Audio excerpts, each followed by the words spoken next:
Alors bonjour chers souscripteurs de la Nouvelle France Libre, j'espère que vous allez bien. Aujourd'hui, on va changer un peu, on va commenter un débat qui vient d'avoir lieu sur France Inter, radio gauchiste payée par nos impôts. Comme vous le savez, voilà, donc on est dans une France communiste et une fois de plus, on va voir deux socialistes, un de gauche et un de droite, ou d'extrême droite, qui vont débattre. Mais je vous ai peu parlé des élections européennes jusqu'à présent parce que on n'est pas en démocratie, donc on nous a piétiné notre référendum en 2005, et donc en plus référendum sur les européennes. Mais bon, ça fait partie du réel, voilà, donc on ne va pas complètement mettre ça de côté, on va simplement analyser le discours tenu par les deux des leaders en fait de cette élection, puisque le parti macroniste ne fait que baisser, et donc vous avez Glucksmann qui en profite à gauche, avec un parti socialiste pourtant qui ne représente quasiment plus rien dans les voix au niveau législatif et présidentiel. Mais au niveau européen, ils dirigent depuis Delors et tout ça, c'est les socialistes qui dirigent l'Union européenne, c'est pour ça qu'ils sont du côté sino-russe. Et donc on va voir ce qu'il a à dire avec Jordan Bardella qui refusait le débat jusqu'à présent parce qu'il est en tête, donc un peu comme Trump, voilà, il refusait les débats, mais là il a accepté face à Glucksmann. On ne sait pas trop pourquoi, mais en tout cas, voilà, ils vont débattre, et donc on va analyser un peu ça. Alors c'est parti, on va commencer au début, voilà. Alors c'est parti. De vos visions de l'Europe, la France dans l'Union européenne, est-ce que c'est une bonne ou une mauvaise chose? Réponse concise avant d'entrer dans les différents thèmes. Jordan Bardella. Écoutez, l'Union européenne se construit, je le crois aujourd'hui, bien trop souvent contre l'intérêt des peuples, en imposant une submersion migratoire qu'une majorité de peuples en Europe rejette, en imposant une décroissance économique et une décroissance agricole qui a mis des milliers d'agriculteurs français et européens partout dans les rues du pays, et évidemment un empilement de normes toujours plus complexe pour nos chefs d'entreprise. Par conséquent, oui, c'est une bonne chose, à condition que la France défende ses intérêts, et je suis... Bon, j'arrête là son gloubi-boulga. Donc, il est contre l'intérêt des peuples d'être dans l'Union européenne, mais c'est une bonne chose d'être dans l'Union européenne, d'après Jordan Bardella. Bon. Qu'est-ce que vous voulez que je vous dise? Il faut évidemment sortir de l'Union européenne, ce machin technocratique là géré par les intérêts russo-chinois, qui nous affaiblissent, qui nous imposent des normes stupides, des financements de technocrates surpayés au moment où nous sommes en déficit chronique et qu'on cherche partout des milliards. Ben là, on a 7 milliards qu'on peut récupérer de l'Union européenne et qu'on leur verse chaque année à tous ces nuls pour nous imposer ensuite des normes qui sont favorables à nos ennemis communistes russo-chinois. Donc voilà, c'est tout trouvé. C'est tout comme il faut sortir de l'ONU aussi et de ces normes qui nous sont imposées, qu'on finance là aussi. Donc c'est de la folie. Nous, déjà, en tant que citoyens, on finance l'État au niveau national, qui nous met des normes là aussi, ou des trucs comme l'AFP, par exemple, qui nous impose. L'AFP est financée par tout le monde, et ça nous impose ensuite la censure des patriotes et une idéologie de gauche et d'extrême gauche, puisque l'AFP, c'est pas la vraie droite. Donc, il faut sortir évidemment de tous ces machins, comme disait De Gaulle, là, mais lui, il a participé à la construction européenne. Donc, il avait beau parler de l'ONU comme étant d'un machin, il ne nous a pas fait sortir de l'ONU, parce qu'on finance l'OMS et tout ça, qui nous impose ensuite des normes débiles, parce que ces gens-là sont noyautés par les russo-chinois. Bref, donc vous avez compris la logique. Donc là, Bardella, évidemment, pas du tout cohérent. Moi, je ne suis pas du tout du RN, loin de là. Alors, c'est parti, ensuite... Glucksmann. C'est parce que je veux que la France reste souveraine. C'est parce que je veux la sécurité des Français. C'est parce que je veux qu'ils reprennent en main leur destin. C'est parce que je ne me résoudrai jamais à ce que la France devienne un terrain de jeu pour multinationales américaines, pour émirs qataris, pour dignitaires du Parti communiste chinois ou pour oligarques russes, que je veux construire cette puissance européenne. Et oui, monsieur Bardella, c'est pour que la France reste la France que je veux construire cette puissance européenne, que vous combattez, vous, dans la lignée de Jean-Marie Le Pen et de Marine Le Pen, et que je défends, moi, dans le sillage de Robert Badinter et de Jacques Delors, oui. Alors là, il y a beaucoup de choses, mais en gros, il dit « c'est parce que je veux que la France reste souveraine que je veux la noyer dans une structure technocratique qui détruit sa souveraineté. » quoi. Donc c'est du même degré d'hypocrisie et de mensonge que Jordan Bardella. Voilà, lui, c'est le socialiste de gauche. Avant, vous aviez eu le socialiste d'extrême droite. Bon. Et donc, il se dit dans le sillage de Jacques Delors et de Robert Badinter, c'est-à-dire des socialistes qui ont tué notre pays, je rappelle, Badinter en abolissant la peine de mort et en laissant donc des criminels soit être libérés, soit être mis en prison. Donc, il a réduit la gradation des peines. Donc celui qui méritait 5 ans de prison, maintenant, il en a plus que 2. Celui qui en méritait 2, il a 6 mois avec sursis ou je sais pas quoi. Et donc, ça fait augmenter, voire exploser la délinquance. Et il n'y a plus de justice. Quant à Jacques Delors, c'était l'ami de François Mitterrand, Robert Badinter aussi d'ailleurs, hein, qui avait dit, quand on lui posait la question sur Mitterrand et Bousquet, non mais ça vous ne pouvez pas comprendre, c'était lui et c'était moi, c'était une amitié, blablabla. Donc les socialistes sont toujours des hypocrites qui cautionnent le pire, mais qui veulent garder, c'est tout ce qu'ils ont d'ailleurs, la supériorité morale. Vous voyez. Et Jacques Delors, il a ruiné la France avec Mitterrand parce que c'était son ministre de l'économie, hein, j'en ai déjà parlé. Et ça ne l'a pas empêché d'être promu à la Commission européenne en tant que patron de la Commission européenne pendant 10 ans. C'est long. Donc, leur but à tous ces gens-là, c'est de tuer nos industries, c'est de mettre en place le socialisme, c'est-à-dire le vol généralisé. On vole les gens qui produisent, qui sont efficaces, pour redistribuer à des gens qui soit ne sont pas efficaces, soit vont dans le sens du pouvoir. Donc, les grands agriculteurs, par exemple, au détriment des petits, ou ceux qui collaborent avec les Russo-chinois. Voilà. Et ça, Raphaël Glucksmann, il en est fier. C'est normal, il est socialiste, c'est ça son héritage. C'est comme le racisme d'ailleurs. Il pourrait se réclamer du racisme de Jules Ferry, puisque Jules Ferry était un raciste, et c'est son modèle lui aussi. Donc c'est ça, les socialistes, ils n'assument jamais leur véritable héritage, ils ne font jamais leur aggiornamento. Léon Blum aussi, il pourrait assumer l'héritage de Léon Blum. Si on le pousse un peu, il dira oui, bien sûr, mon mentor, mon héritier, c'est Léon Blum. Sauf que Léon Blum était raciste et a laissé Hitler faire la Shoah et la Deuxième Guerre mondiale, alors que De Gaulle lui disait d'armer et d'aller dégommer Hitler.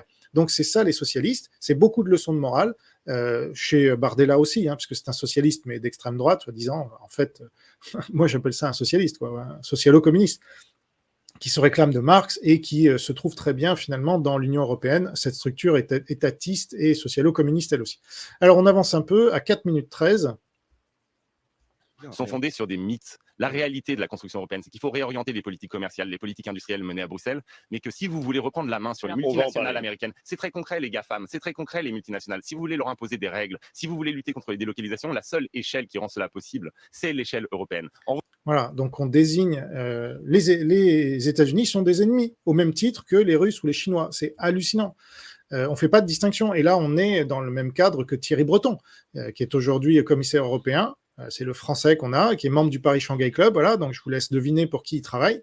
Et qui veut limiter les réseaux sociaux, etc., puisque en Europe, on est incapable de créer nos propres réseaux sociaux. Donc l'Union européenne est du côté sino-russe, hein, ça se confirme. Donc autre contradiction de Glucksmann, hein, qui prétend être du côté, être contre les sino-russes. Tu parles. Et par exemple, quand ils vont pas en parler dans tout le débat, alors que c'est un sujet central, mais il faudrait pas trop alerter les Européens.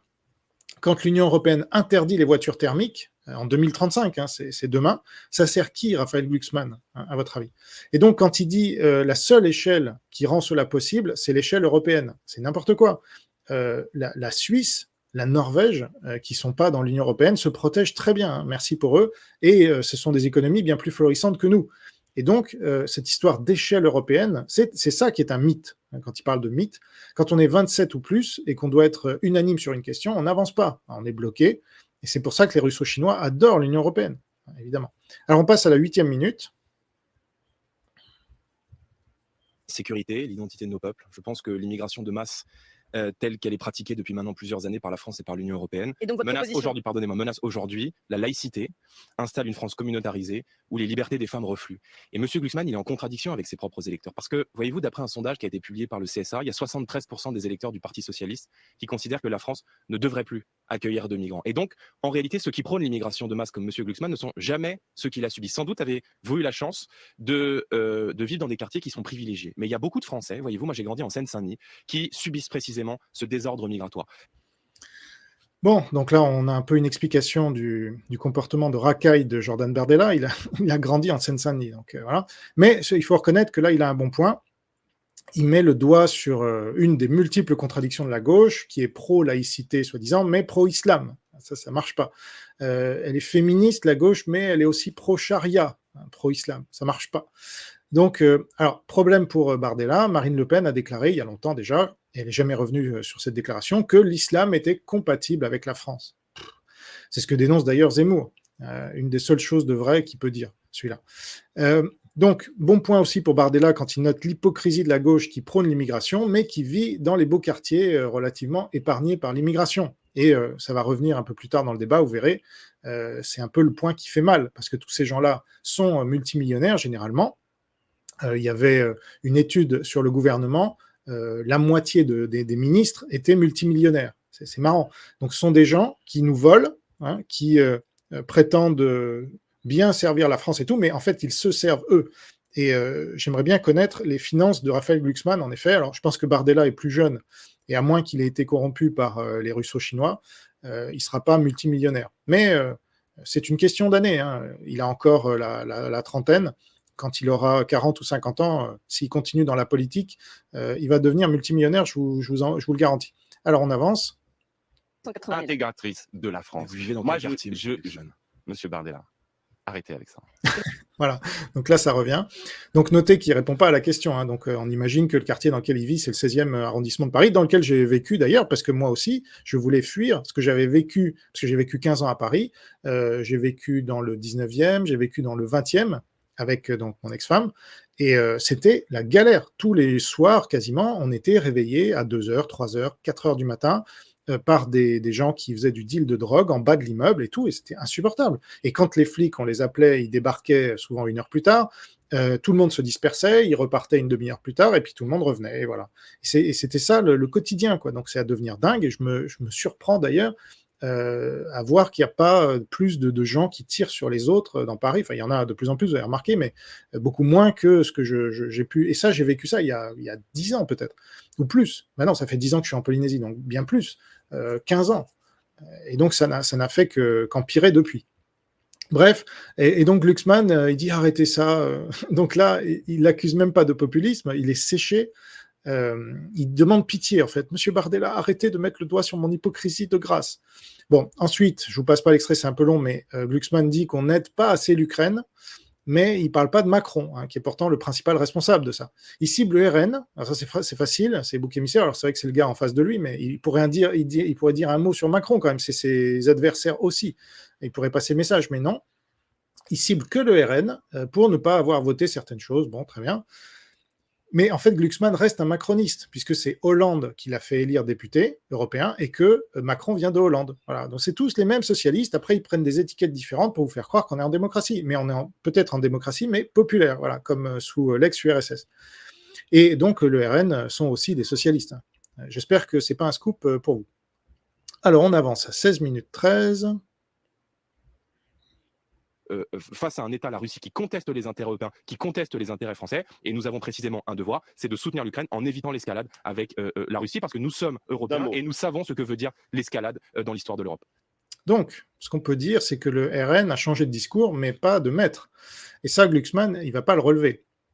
Bardella est un ami de la Russie, mais aussi d'Orban et de tous les collabos des sino-russes qu'il y a en Europe et dans le monde. Donc il ment, évidemment, parce qu'il sait qu'être du côté de la Russie de façon officielle, c'est une garantie de perdre les élections. Mais c'est un politicien dont le métier est de mentir pour gagner les élections, hein, je vous informe. Puis ensuite, il va faire tout autre chose une fois au pouvoir. Voilà. Ce qui compte, c'est ce qu'on fait quand on est au pouvoir, c'est pas ce qu'on déclare en campagne. L'escalade, il parle d'escalade, elle est du fait de Poutine, et de Poutine seulement. Donc faire croire que l'escalade viendrait de l'Europe, alors qu'on ne respecte même pas le mémorandum de Budapest de 1994 qui nous oblige pourtant à venir en aide à l'Ukraine, et plus largement, on ne respecte pas le droit international, puisqu'on laisse l'agression poutinienne perdurer, en disant pas d'escalade. Hein. C'était un peu comme Chirac, pas de provocation avec les caricatures de Charlie Hebdo. Ça, c'est un discours défaitiste, de soumission, hein, comme disait Houellebecq. Et donc, c'est se placer de facto du côté de Poutine, mais Glucksmann le relève même pas. C'est un peu triste. Alors on continue, il va prendre la parole ensuite.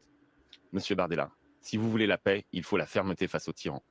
Et vous proposez de lever les sanctions sur l'énergie. Vous proposez de lever les sanctions sur l'énergie. Et vous savez qui enrichissent mes adversaires, je vous ai laissé parler. Je vous ai laissé parler. Donc, en fait, il n'y a pas de sanctions contre l'énergie, puisque l'Union européenne continue d'importer massivement le gaz et le pétrole russe, notamment en rachetant à l'Inde du gaz russe qu'ils ont acheté eux-mêmes à prix cassé. Et ça, ce sont les amis de Glucksmann au Parlement, hein, qui sont en fait du côté sino-russe, tout en prétendant aider l'Ukraine, bien sûr. Mais pourquoi l'Ukraine recule et pourquoi Poutine avance, hein, à votre avis? En fait, ils n'aident pas l'Ukraine. Ce sont souvent des pays hors Union européenne comme la Norvège qui aident beaucoup plus l'Ukraine que des pays comme la France qui sont dans l'Union européenne. Voilà, mais ça, j'entends pas ce discours au RN ou ailleurs.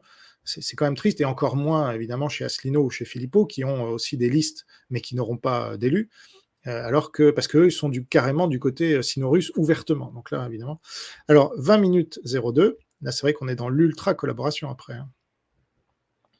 Adressez-vous à Jordan Bardella. On avait des champions de la production des panneaux solaires en France et on les a laissés se faire ratiboiser par une concurrence chinoise qui repose sur l'esclavage des Ouïghours dans la production de polysilicium, qui repose sur des subventions, qui repose sur des ventes à perte. Et tout cela, on l'a laissé faire par naïveté. Aujourd'hui, on se retrouve dépendant à 97% de la production chinoise. Et la même... Voilà, je l'arrête dans sa tirade parce qu'après, il va répéter les mêmes idées. Mais la phrase clé, c'est « on l'a laissé faire par naïveté ». Magnifique, un petit bijou de mensonge politicien. Phrase intéressante d'un politicien complice de tout ça, mais qui va jamais le reconnaître, évidemment. Qui est on? On l'a laissé faire par naïveté. C'est ses copains socialistes, qui sont à la tête de l'Union européenne depuis le début, qui s'appellent socialistes ou autre chose d'ailleurs. C'est tous des socialo-communistes. Et notamment Jacques Delors, dont il s'est réclamé au début. C'est marrant.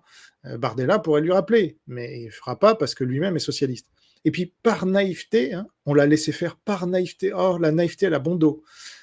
Parce que moi j'appelle ça la collaboration avec les sino-russes, c'est marrant. Et par collaboration, évidemment, j'entends collaboration idéologique. On se rappelle de la statue géante de Marx offerte en 2018 par la Chine à l'Union européenne, qui l'a acceptée de bon gré.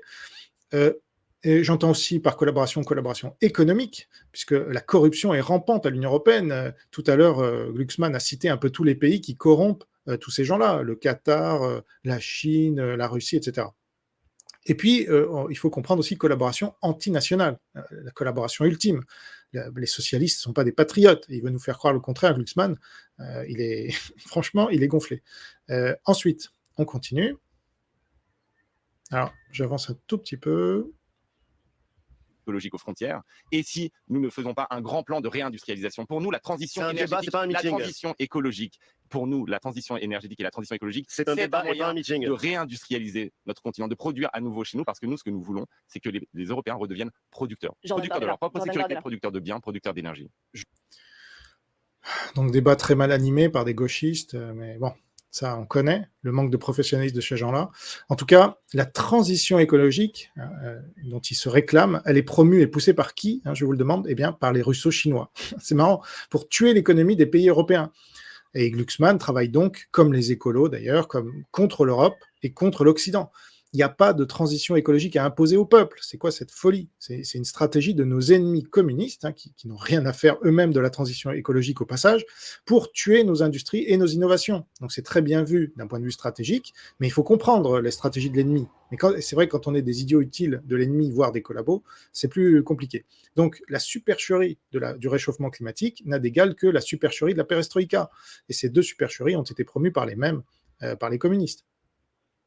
Je suis en accord avec ce que vous dites. Voilà, tout est dit. Qu'est-ce que vous voulez que je vous dise? Ils sont d'accord sur l'essentiel, c'est-à-dire il faut tuer l'Occident, il faut laisser nos ennemis communistes nous tuer, voilà, avec des principes qui sortent de je ne sais où, avec de la fausse science, érigée en vraie science, alors qu'elle est là aussi largement subventionnée par des États corrompus et dirigés par des socialo-communistes. Bon, ben voilà. 21-25, et ça c'est un discours que vous entendez nulle part, c'est quand même drôle. Inonde aujourd'hui nos marchés avec des produits qui bien souvent ne respectent aucune des normes qui sont imposées aux chefs d'entreprise français et européens. Très simplement, il faut le patriotisme économique. Il faut que les entreprises françaises et européennes, les entreprises françaises et européennes aient une priorité d'accès dans la commande publique. J'accepte qu'on négocie des accords commerciaux, mais il faut qu'il y ait une réciprocité. C'est ce qu'on appelle Donc là, il parle de la Chine et du fait qu'il y ait un dumping social et que les Chinois nous envahissent avec leurs produits en toc. Et donc, il dit, il faut le patriotisme économique. Non, il faut découpler avec la Chine. C'est notre ennemi. Elle soutient la Russie en plus. Donc là, soi-disant, on est du côté de l'Ukraine, mais il faudrait sanctionner la Chine. À aucun moment, aucun de ces deux guignols ne disent qu'il faut sanctionner la Chine. Elle veut nous détruire depuis sa création en 1949 en plus, le Parti communiste chinois. Ça, je vous renvoie au livre de Mathieu Sirvin, La France face à la guerre mondiale du Parti communiste chinois. Alors on continue, 22 minutes 11.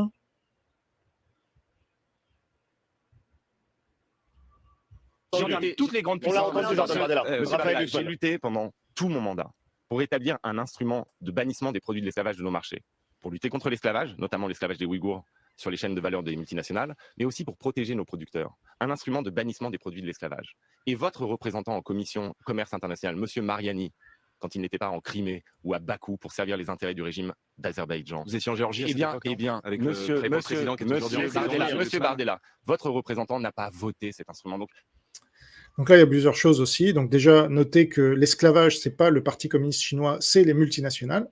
Donc belle lecture d'un socialiste, hein, un anticapitaliste, c'est normal. Et puis, franchement, elle est belle, la politique française. C'est collabo des deux côtés, aucun patriote là-dedans, et aucun pour dénoncer la Chine. Hein, c'est hallucinant. Donc, il se renvoie à vous, vous étiez en Géorgie à ce moment-là, mais vous avez Mariani. En effet, Mariani, c'est un des pires collabos russo-chinois. Donc, il n'y en a aucun pour rappeler que la France collabore avec la Chine, que Macron va recevoir Xi Jinping dans moins d'un mois, alors qu'ils ont tué 100 000 Français, je rappelle, hein, avec la pandémie en 2020-2021, avec leur virus qui sort d'un laboratoire français, d'ailleurs, à cause de Raffarin et de Mérieux, mais ces gens-là, ils s'en sortent à chaque fois et ils sont couverts par leurs collabos, là. Et donc, c'est là que vous voyez que ces politiciens sont des collabos de la Chine. Ils disent pas la vérité aux Français, même quand ils prétendent lutter un peu contre la Chine. Comme Glucksmann qui dit moi, j'ai plus un compte sur TikTok parce que quand même, il faut que je sois cohérent. Sauf que pendant des années, il a eu un compte sur TikTok. Bon. Donc, en fait, il cautionne la Chine et c'est tout. Alors, dernier passage, ou avant-dernier, 23h30. D'usine. Mais refuser les objectifs du Green Deal, c'est en fait nier la nature de la catastrophe qui nous pend en Jordan Bardella. C'est en fait nier les rapports des scientifiques sur la catastrophe climatique. Parce que j'ai appris que vous n'étiez Jordan plus Bardella. climato-sceptique, Je mais en n'ai jamais réalité, été vous refusez, mais- en réalité, vous refusez tout ce qui permet de lutter efficacement contre le dérèglement Vous climatique. refusez de lutter contre le dérèglement Non, climatique, pas du Jordan tout. Ce Bardella? qui serait bien, monsieur. Non, pas du tout. Voilà. Donc, ils sont tous dans la même idéologie. Le réchauffement climatique, les scientifiques, tu parles, tout ça, c'est du lysenkisme. Donc, les deux reprennent comme des perroquets cette supercherie du réchauffement climatique, voulue par les communistes depuis Gorbatchev. Hein, j'ai fait toute une vidéo là-dessus, je vous y renvoie dans les archives si vous y avez accès, jusqu'à Poutine, en passant par la Chine et Davos, pour tuer l'industrie en Europe. La résistance française condamne évidemment ces positions naïve, communiste par nature, c'est du lysenkisme 2.0, c'est de la folie furieuse, et c'est les mêmes méthodes d'ailleurs que le lysenkisme, c'est que si vous n'êtes pas d'accord, vous êtes alors, négationniste du climat, climato-sceptique, ça on comprend pas bien, alors on doute, donc c'est pas bien maintenant de douter, il faut forcément, c'est la foi, c'est une religion. Donc c'est de la folie furieuse, ils disent rien contre l'interdiction des voitures thermiques en 2035, au nom de cette lutte contre le réchauffement climatique, et donc ils cautionnent tout ça.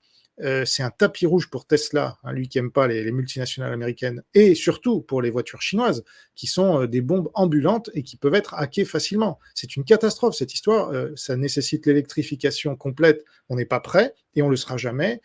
Ça va contre la volonté des peuples, enfin, c'est vraiment un truc totalitaire, quoi, merdique. je suis contre l'Union européenne, évidemment, mais pas eux. Donc, finalement, dernier extrait, ça va être très court, mais c'est à la fin. C'est comme une cerise sur le gâteau. Du droit à l'avortement, Raphaël Glucksmann, droit à l'avortement dans la charte des droits fondamentaux de l'UE, vous étiez pour ou contre?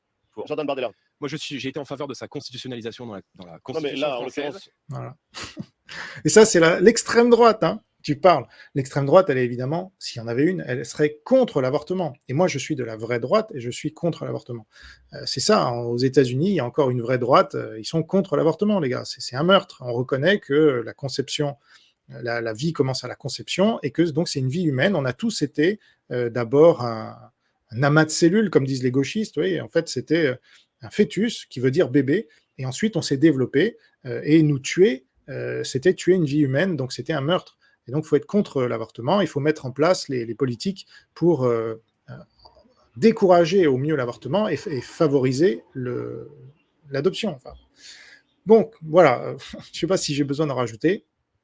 Donc, c'était pour vous parler un peu de ces élections, parce que c'est ridicule, mais voilà, c'est quand même ces gens-là pour qui on nous demande de voter, sans blague, hein, tous des socialistes. Alors, vous voulez socialistes couleur chocolat ou couleur vanille, c'est n'importe quoi, c'est à chaque fois du socialisme, et donc, si vous êtes contre en plus, si je dis que je suis pour l'abstention, alors je suis un salaud parce que je suis contre la démocratie. Enfin, c'est du terrorisme intellectuel à tous les niveaux. Il est impossible de se présenter à des élections si on n'a pas tous les médias avec soi, comme d'ailleurs même les Asselineau et les Philippot, qui sont pourtant très médiatisés depuis longtemps, ils sont garantis de ne pas avoir un seul député européen. Et même Marion Maréchal n'est pas sûr, alors que tous les médias, on la voit partout.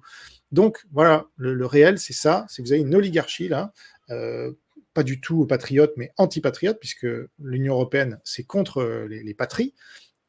Et malheureusement, l'Ukraine veut y rentrer dedans parce que c'est ça le piège, c'est se sortir. En fait, ils devraient vouloir rester indépendants, l'Ukraine, mais non, ils veulent tous rentrer dans l'Union européenne parce qu'ils croient que ça va les protéger de je sais pas quoi. Ça va rien les protéger du tout, ça va leur imposer des normes qui va les brider. Et donc, voilà, il faut bien désigner l'ennemi, c'est le communisme et toutes ses variantes, sous toutes les couleurs, trotskistes, staliniens, parce qu'ensuite, quand vous avez des trotskistes LGBT qui s'opposent à des staliniens anti-LGBT, on dit « Ah, c'est la gauche contre la droite ». Non, là aussi, c'est ça la supercherie. Il faut bien identifier ça quand même. Et quand vous avez des russo-chinois qui financent le LGBT, il faut aussi comprendre ce qui se passe. Mais bon, là, on est vraiment dans deux caricatures, mais c'est ça qui est dingue, c'est que c'est ça qui domine parce que c'est la soupe qu'on nous sert depuis des décennies, depuis De Gaulle, une fois de plus, depuis la construction européenne. Et De Gaulle, c'est là où on voit qu'il est bien de gauche, voire d'extrême gauche, puisqu'il nous a lancé dans cette folie, en nous rajoutant l'URSSAF, hein, 1960, en nous rajoutant tout ce qui a suivi. Il n'a rien fait du tout contre les retraites par répartition obligatoire, on y est toujours. Il a fait revenir Torres, qui nous a mis le statut des fonctionnaires, on y est toujours, garantie d'emploi à vie, et c'est tout ce système-là qui va finir par s'effondrer, parce que ça ne marche pas, voilà, c'est le communisme, ça ne marche pas, hein, nulle part. Et donc, une fois qu'on aura fini de prendre tout l'argent au peuple, on fera faillite et on aura le FMI à la porte, et voilà, il faudra un Milei pour remettre tout ça. Et ben, j'espère que c'est à ce moment-là qu'on arrivera, mais j'aimerais que ça se fasse avant. Mais malheureusement, tous ces gens-là sont sur leur lancée, ils sont sûrs d'avoir raison, parce qu'ils ont fait l'ENA, vous comprenez. Et donc voilà, vous n'avez pas fait l'ENA, donc vous êtes une merde. Bon, si c'est ça. Donc, eh bien, n'hésitez pas à me dire ce que vous en avez pensé en commentaire. Portez-vous bien, gardez la foi, vive le Christ Sauveur et la nouvelle France libre. Et on va finir par gagner, et la vraie droite, donc on va finir par gagner malgré tous ces guignols, parce que nous, on a Dieu en plus. Ouais, tous ces gens-là, ils n'ont pas Dieu, hein, ça c'est sûr. D'ailleurs, moi je soupçonne Jordan Bardella d'être un homosexuel, puisqu'il a des attitudes, et dans ces milieux-là, souverainistes, là, soi-disant patriotes et tout, c'est une proportion d'homosexuels hallucinante, y compris au RN, donc. Avec Chenu, avec des gens comme ça, avec, comment ça, c'est pas Stirbois, ça c'était Briouat, ils ont des noms un peu similaires, mais c'est Briouat et son copain, enfin, on est encerclé par des gens qui, vous allez me dire, la sexualité c'est libre, etc., mais quand vous la portez fièrement, hein, les gay pride, etc., et que voilà, l'avortement, ça va de pair, généralement, la mort, quoi, l'homosexualité, c'est stérile. L'IVG, c'est stérile. C'est pour rendre toutes les populations stériles et nous tuer. Enfin, et la plus grande erreur des Chinois, évidemment, c'est d'avoir imposé la politique de l'enfant unique. Ça, c'était la folie des communistes. Heureusement qu'ils sont dingues, ceux-là aussi, et que ils sont forts en stratégie, mais ils sont nuls en économie. Et donc, ça se retourne aussi contre eux, sinon on aurait été bouffé depuis très longtemps. Donc, heureusement qu'on a ça, mais là, il faut qu'on se débarrasse de cette oligarchie insupportable, socialiste. Il faut que cette troisième guerre mondiale permette d'interdire le communisme comme le nazisme a été interdit suite à la deuxième guerre mondiale. Alors, il faut un tribunal du communisme, je ne vois pas autre chose, et là on n'aura plus ces guignols, ou en tout cas ils tiendront un autre discours plus en ligne avec ce qui est productif, ce qui est humain, parce que le communisme et le socialisme, c'est pas humain, c'est beaucoup de morale, mais c'est le contraire. Voilà, ciao.